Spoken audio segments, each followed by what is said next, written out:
Hebreus 12, carta aos Hebreus, capítulo 12.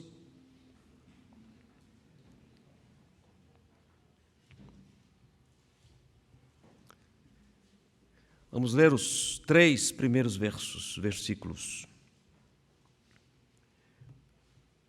Portanto, também nós, visto que temos a rodear-nos tão grande nuvem de testemunhas, livremo-nos de todo o peso e do pecado que tão firmemente se apega a nós e corramos com perseverança a carreira que nos está proposta, olhando firmemente para o autor e consumador da fé, Jesus, o qual, em troca da alegria que lhe estava proposta, suportou a cruz sem se importar com a vergonha, e agora está sentado à direita do trono de Deus. Portanto, pensem naquele que suportou tamanha oposição dos pecadores contra si mesmo, para que vocês não se cansem nem desanimem. Amém. Foi no século XVI que Martinho Lutero teve os olhos abertos para a realidade da justificação pela fé. Perdido no meio das suas penitências, suas crises, e ele as tinha deveras, da sua consciência de seus fracassos, foi alcançado pela verdade da justificação pela fé, que significa a justiça de Deus livremente concedida aos pecadores, tão somente com base nos méritos de Cristo Jesus, a qual os pecadores a recebem pela fé. Lutero viu que a doutrina da justificação pela graça somente, através da fé somente, por causa de Cristo somente, era o coração do Evangelho. E se tornava para ele, então, uma porta aberta para o paraíso. Nas próprias palavras dele, um portão para o céu. Esse mês é muito emblemático para a Igreja Reformada no mundo. Nós celebramos o mês da Reforma Protestante. E nunca é demais renovarmos a lembrança e as aplicações dos ideais defendidos pelos reformadores do passado. A Igreja do Senhor Jesus foi declarada justa em virtude do sacrifício expiatório do Senhor Jesus Cristo, o Filho de Deus. Como resultado deste sacrifício expiatório, a vontade de Deus foi operada pelo seu Espírito, concedendo aos pecadores a dádiva para crer que Deus os redimiu em e por seu Filho Jesus Cristo. Esta é a fé bíblica. E esses temas muito bem, esses pilares muito bem organizados na nossa vida, na nossa mente, nos permitem discernir, a partir da fé bíblica, o que não é verdadeira fé. Porque vivemos num tempo de muita fé, onde todas as pessoas expressam sua credulidade, se intitulam espirituais, religiosas, e há até incentivos de que nós precisamos desenvolver a nossa espiritualidade. Mas o ponto divergente é: existe um alvo certo e seguro dessa espiritualidade? Este é o divisor de águas entre a fé bíblica, portanto genuína e verdadeira, e a fé não bíblica, portanto equivocada, inconsistente, não duradoura. É inegável que nós somos seres espirituais. Até quem não abraçou a fé bíblica afirma isso. o ponto que nos diverge, nos separa, central, abismal, é que nós entendemos que só há um objeto que legitima a fé. E é uma pessoa: Jesus Cristo. Não basta só acreditar em algo. A fé bíblica, não sai de mim isto, não sai de você, não sai da igreja, sai do próprio Deus por meio da sua palavra. Deus definiu os termos da fé genuína e ela é vista na fé bíblica.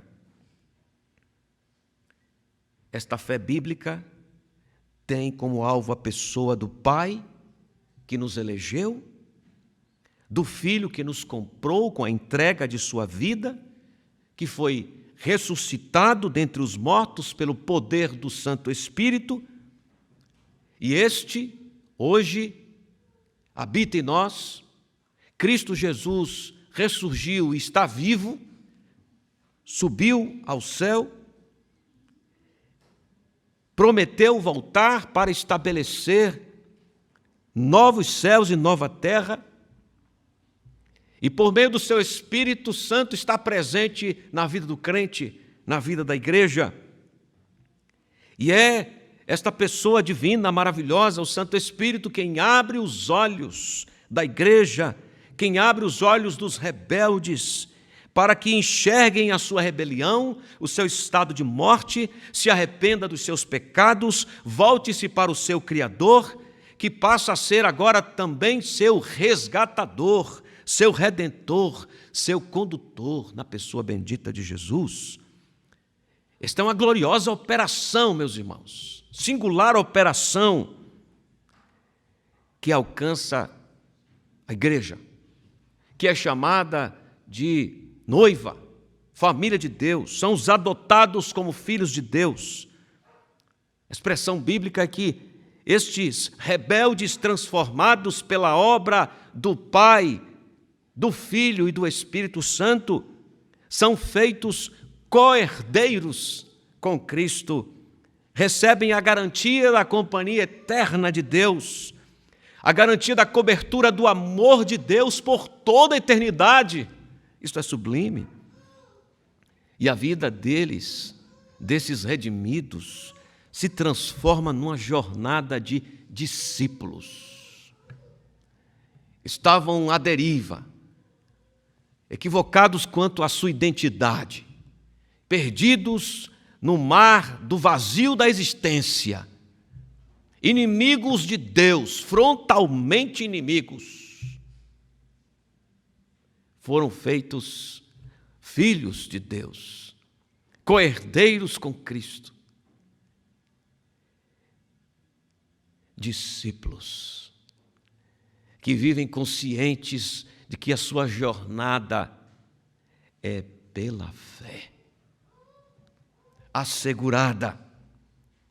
Nas palavras de um teólogo chamado B.B. Warfield, é do seu objeto, Jesus Cristo, que a fé deriva a seu valor. O poder salvador da fé, dessa forma, não reside em si mesma, isto é, o poder da fé não reside nela, na fé, mas no Salvador Todo-Poderoso, em quem ela reside. A fé reside no Salvador Jesus Cristo.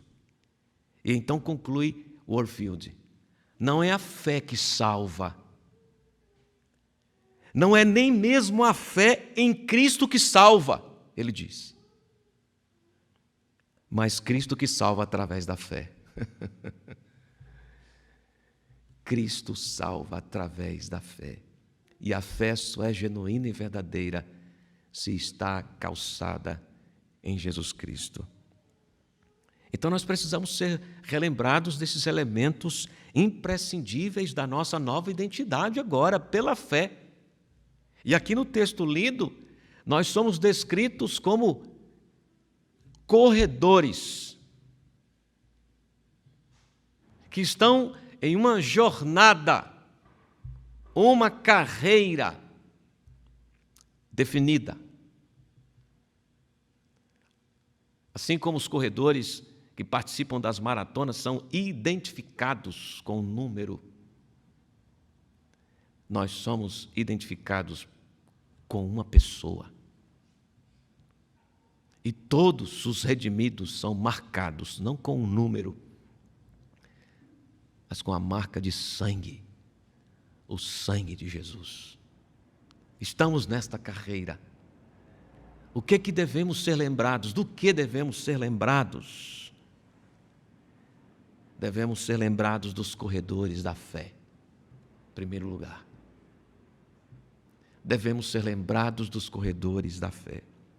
Veja o que diz, lembrando o verso 1 do capítulo 12. Portanto, também nós, visto que temos a rodear-nos tão grande nuvem de testemunhas. O autor está utilizando o capítulo 11 para tocar a memória dos destinatários desta carta. Ao referir-se sobre esta tão grande nuvem de testemunhas, provavelmente ele está fazendo referência ao capítulo 11. Sem olhar na Bíblia, do que trata o capítulo 11? Dos corredores da fé. Gente que também correu a carreira da fé. Alguns são nomeados, alguns corredores, outros não. Aparecem assim, homens que foram cerrados ao meio, mulheres que perderam seus maridos, nem nome é registrado destas pessoas. Outros são, Gideão, Samuel, etc, etc. Mas todos, nomeados ou não, em evidência ou no anonimato, todos são testemunhas de uma carreira, todos são corredores da fé. Todos correm olhando para a mesma pessoa, correram olhando para o alvo. No caso dos corredores do Antigo Testamento, os quais são apontados aqui, no capítulo 11, eles corriam olhando para a promessa que lhes foi dada, a vinda do perfeito corredor, que viria, o Messias. Então a carreira deles era estabelecida, a passada, a firmeza, a perseverança, a continuidade, contemplava a promessa que viria. E o autor da epístola, que não sabemos quem é, aos Hebreus, está lembrando a memória, está trazendo a memória dos seus irmãos, que de algum modo estavam tanto que negligentes nessa carreira. Nós conhecemos, espero que sim, um pouco o contexto da carta aos Hebreus. Alguns irmãos da igreja, destinatários da carta aos Hebreus, estavam titubeando na fé. Alguns estavam pensando em abandonar o cristianismo e voltar para o judaísmo. Alguns já tinham feito isso. Por isso o autor vem desde o primeiro capítulo estabelecendo quem era o alvo. Cristo era maior que os anjos, Cristo era maior que Moisés, Cristo era o supremo sacerdote, maior do que todos os sacerdotes do Antigo Testamento. Tudo aquilo apontava para Cristo. E se vocês estão abandonando Cristo, vocês estão abandonando tudo.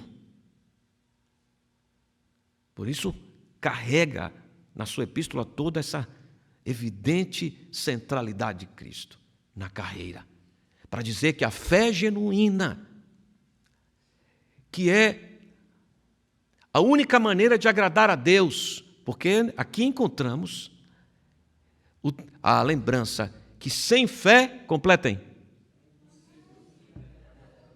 é impossível agradar a Deus. A única maneira de agradar a Deus é por meio da fé. Mas que fé? Então o autor aos Hebreus vem construindo em harmonia com as Escrituras, a totalidade das Escrituras, da revelação, em quem esta fé era aceitável, genuína, somente em Jesus. Então aqueles irmãos que estavam assim, titubeando, correndo negligentemente, pensando em abandonar. O autor os lembra dos corredores da fé do passado. Olhem para o exemplo deles. Passaram dificuldades, lutas, nem foram reconhecidos nesse mundo. Aliás, o mundo nem era digno deles, muitos deles. Mas Deus havia reservado algo melhor para eles. Imitem, se lembrem dos corredores da fé do passado. E esta mensagem também se aplica a nós hoje.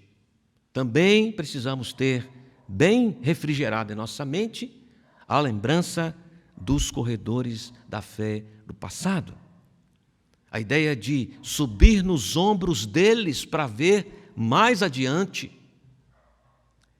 de aprender com eles que a vida de fé é a vida que vence, como se eles pudessem ser uma espécie de trampolim, de colina, que subindo pudéssemos avistar mais longínquamente. Pessoas como Abraão, Sara,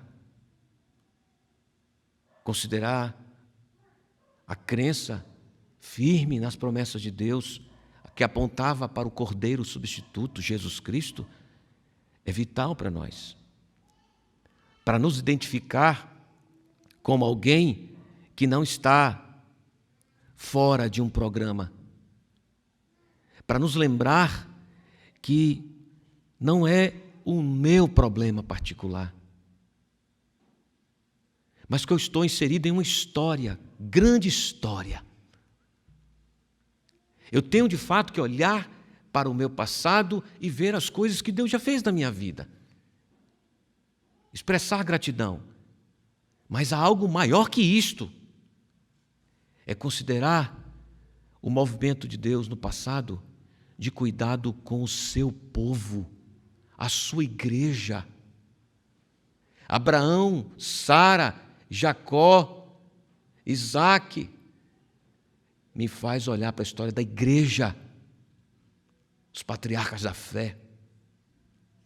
Me lembra que Deus não se importa só comigo. Deus se importa com todo o seu povo. Gente que eu conheço e gente que eu não conheço. É amada por Deus. Caminha em fé como eu. Não sou melhor do que ninguém, nem você. Somos todos corredores. Olhamos para o passado para nos lembrar que participamos de uma igreja que é cuidada e amparada pelo Senhor, que trabalha alcançando além dos meus problemas particulares, que não ignora os meus problemas particulares, é bem verdade, mas que não trata os meus problemas particulares como os problemas principais da vida, que segue um programa, sim ou sim, de fazer o nome do seu filho famoso, reconhecido por toda a criação. Esse é o seu programa. Ademais de me ajudar em um diagnóstico ruim, pensando no meu físico, ademais de me ajudar em uma possível depressão, ademais de me ajudar em um possível desgaste no trabalho, tem um plano, um programa mais elevado que esse. E ele trabalha não ignorando essas particularidades da minha vida, mas me dizendo: Samuel, suba aqui nessa colina, olha o que eu estou fazendo com o meu povo. Você faz parte dele. Lembra o que Deus disse para o profeta Elias, quando ele, acovardado, com medo, se meteu em uma caverna, como se só ele tivesse sido fiel a Deus até ali, como se só ele estivesse sofrendo até ali.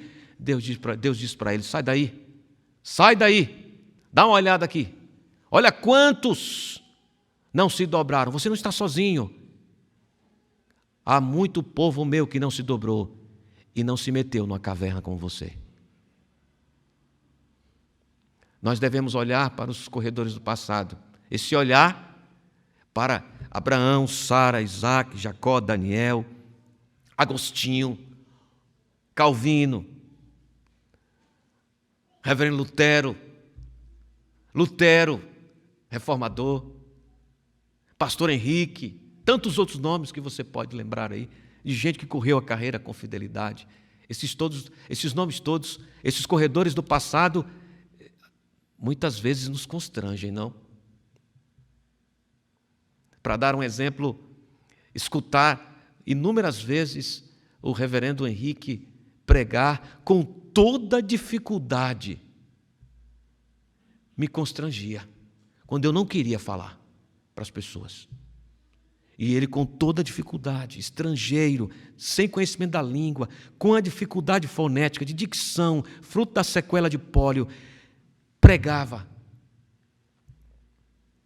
Às vezes, o presbitério marcava reunião, e assim as reuniões no sul não eram assim. Eu saio daqui e vou para Casa Verde. Negativo, viajava 300 quilômetros para ir para uma reunião de presbitério. 350 quilômetros, às vezes 600 quilômetros para ir na fronteira uruguaiana, São Borja, para ir para uma reunião de presbitério. Eu dizia, meu Deus, pegar essa estrada toda. Mas ia assim, confesso para vocês, às vezes a contragosto. Às vezes fazia a reunião da executiva dentro do carro, nesse percurso. E chegava lá, quem eu encontrava?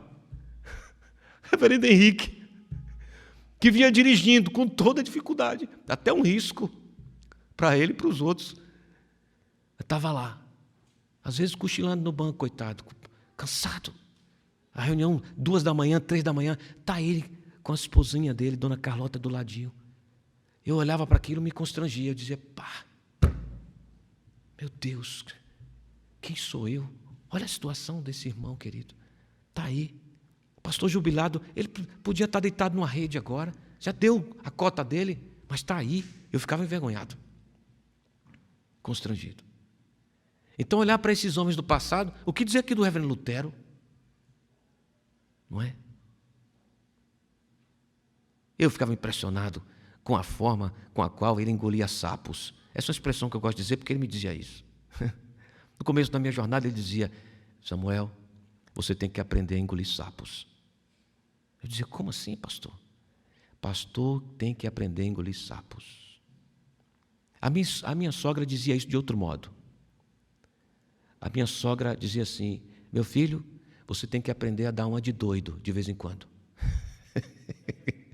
Tem que entrar aqui e sair, faz que não está ouvindo, porque se você se importar e considerar com tudo que as pessoas fazem e dizem, você não vai aguentar.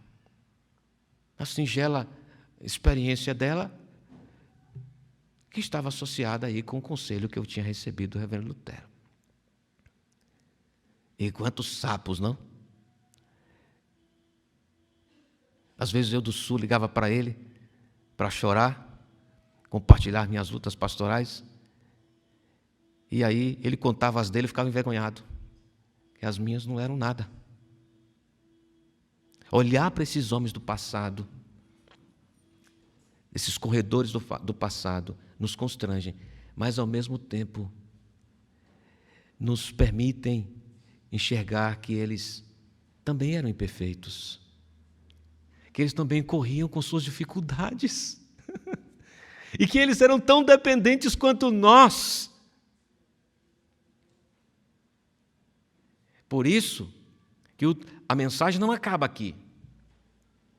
O texto do capítulo 12 de Hebreus, no verso 1, faz alusão aos corredores do passado. Mas não termina aí. Porque ainda que eles nos estimulem para a continuidade da jornada, eles revelam que precisaram de alguém para lhes ajudar. E aí o texto continua falando de um corredor perfeito. Os do passado olhavam para a corrida desse corredor no futuro, crendo na promessa.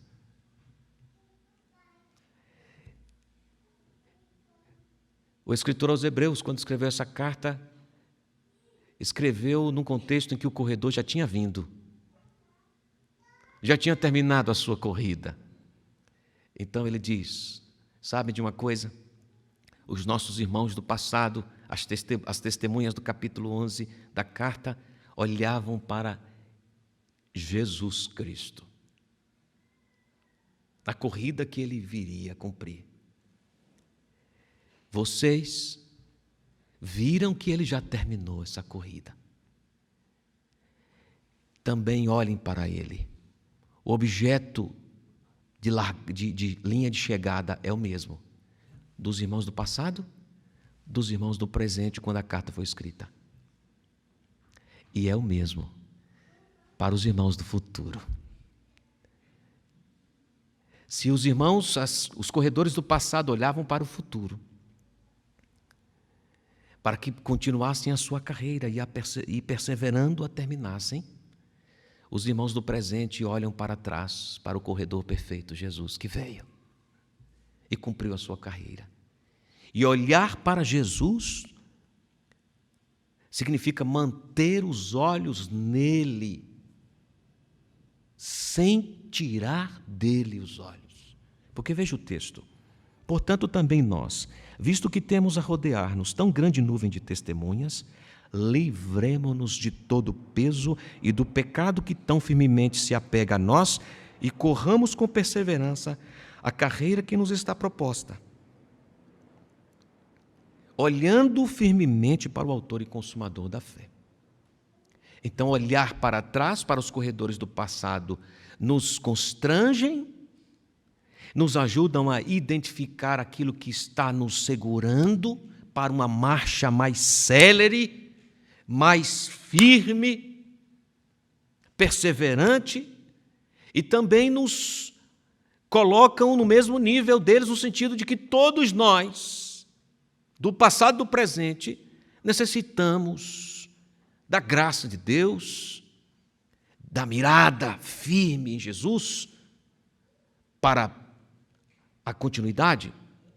E olhar para esse cenário nos ajuda a identificar o que está segurando a minha marcha.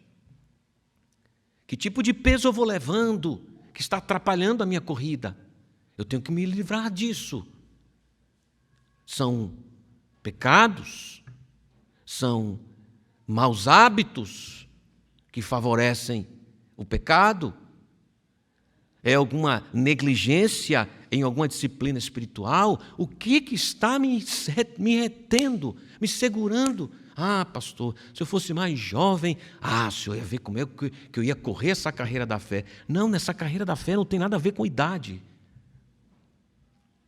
Tem a ver para quem estamos olhando. Porque para quem olhamos, vai depender da leitura que fazemos do que está nos impedindo de um progresso mais pleno. Hoje, você aqui na igreja, eu não sei se tem alguém aqui, talvez tenha, com menos de 1 ano de conversão. Talvez tenhamos. Mas é possível que tenhamos aqui irmãos, a maioria, que já caminham há algum tempo na fé com Jesus. 20, 30 anos.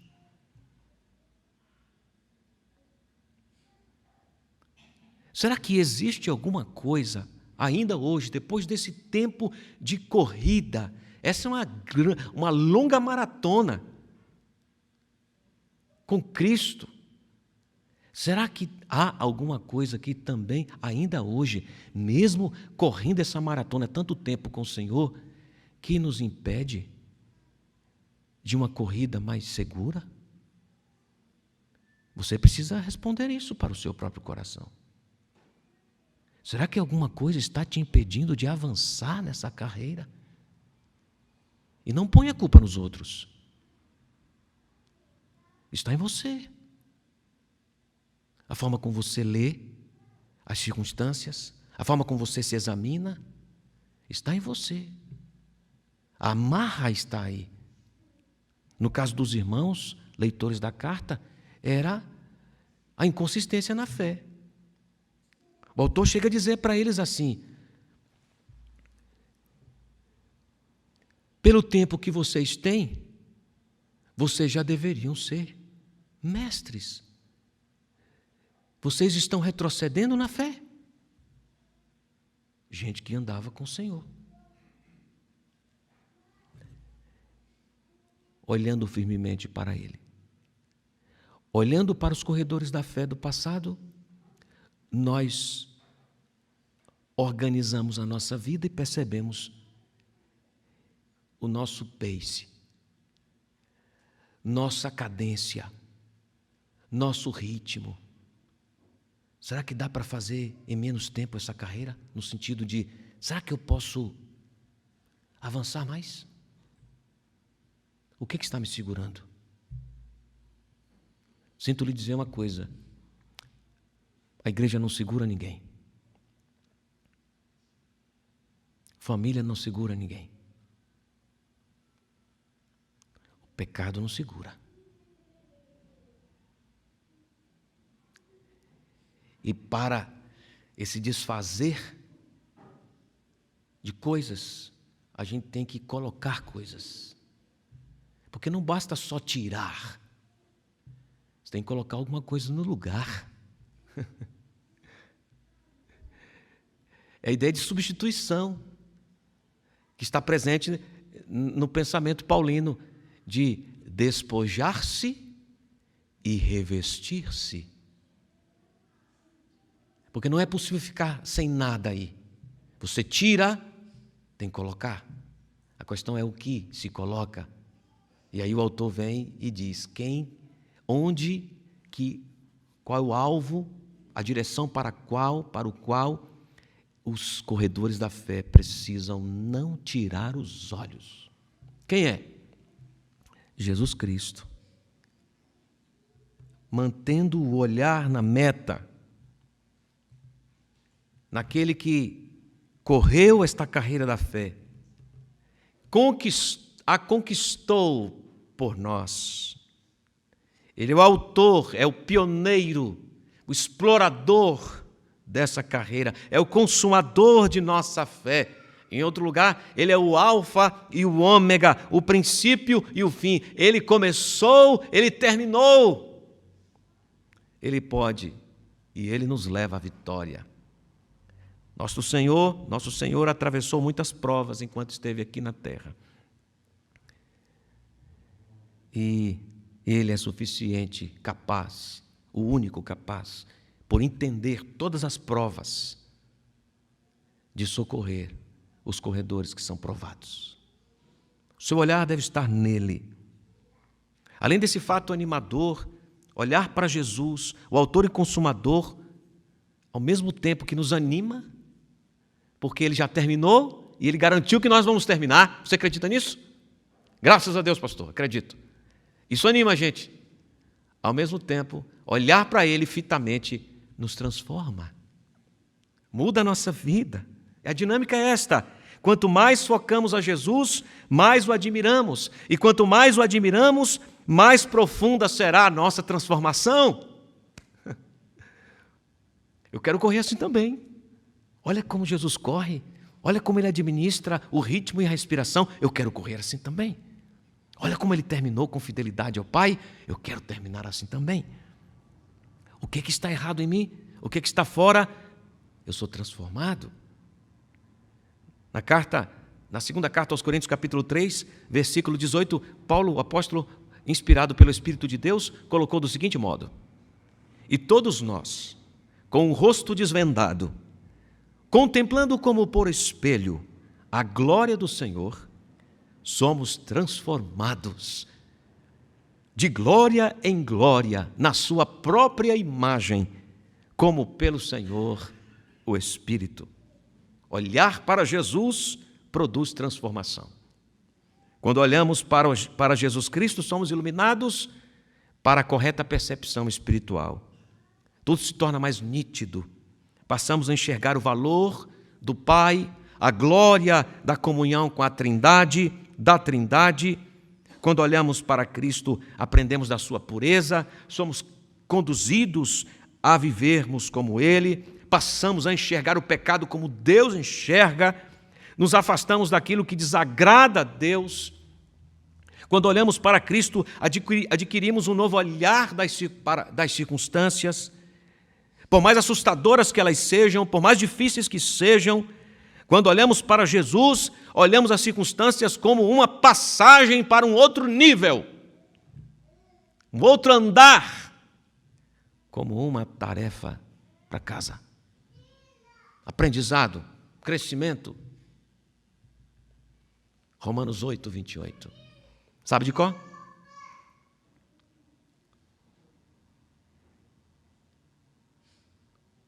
Portanto, todas as coisas cooperam para o bem dos que amam a Deus. Quando olhamos para Jesus, temos a leitura correta, entendendo que as experiências mais duras e espinhosas nos conduzem para o progresso, que elas não são capazes de nos deter, porque Jesus Cristo, o autor e consumador da fé, quem já terminou a carreira, passou pela pior dor e sofrimento, pelo pior sofrimento.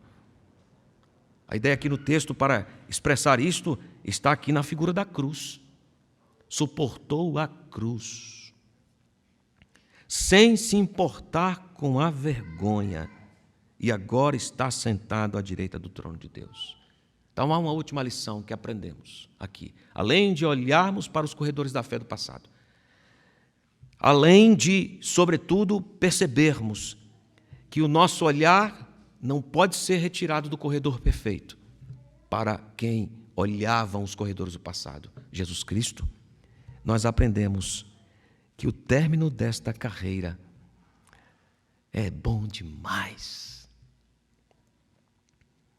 Nós consideramos o que foi preparado para o fim.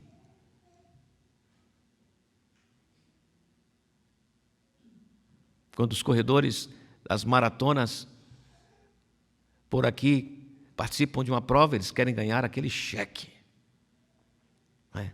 Aquele dinheiro, aquele prêmio. Quanto vale a maratona de Chicago? Não sei, $40 mil, 100 mil, não tenho a menor ideia. Mas todo mundo quer ganhar o prêmio, um carro, patrocinador. O prêmio reservado para os corredores da fé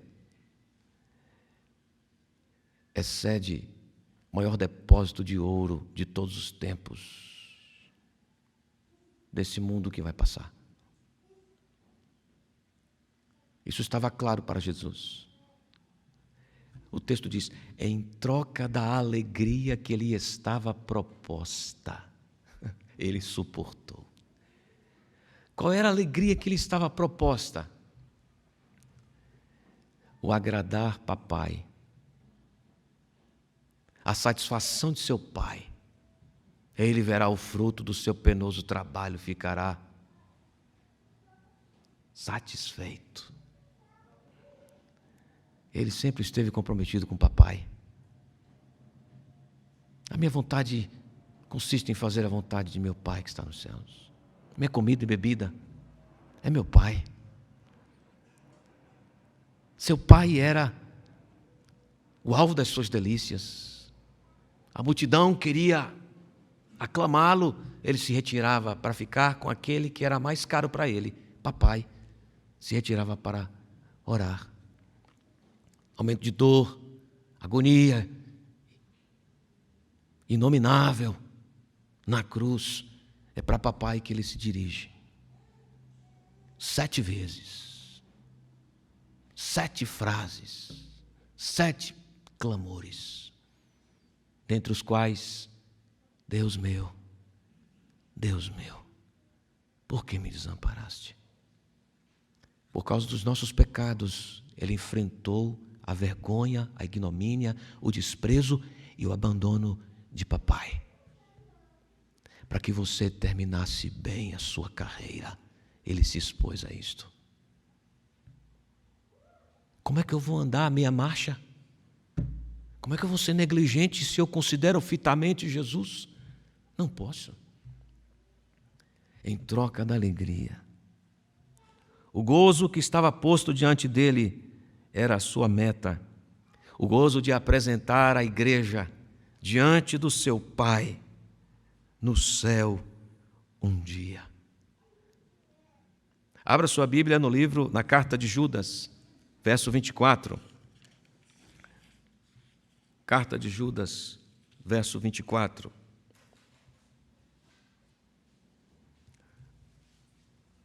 Fique em pé para ler comigo esse texto. Eu estou aqui na Nova Atualizada, Nova Almeida Atualizada. Tem como projetar um texto aí para os irmãos? Na Nova Atualizada, a gente lê uma só voz, se for possível. Se não, Judas, verso 24. É possível projetar aí? Em 3 segundos? 1, 3. Você já pode ler, fazer uma leitura corrida silenciosa aí no texto. Para quando a gente for ler juntos, você entenda que tipo de leitura você deve fazer, tá bom?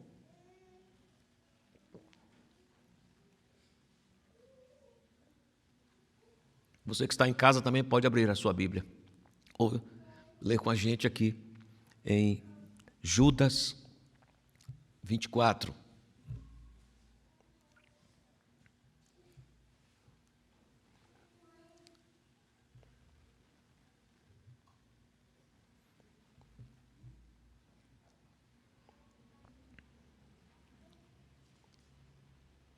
Essa não é a Nova Atualizada.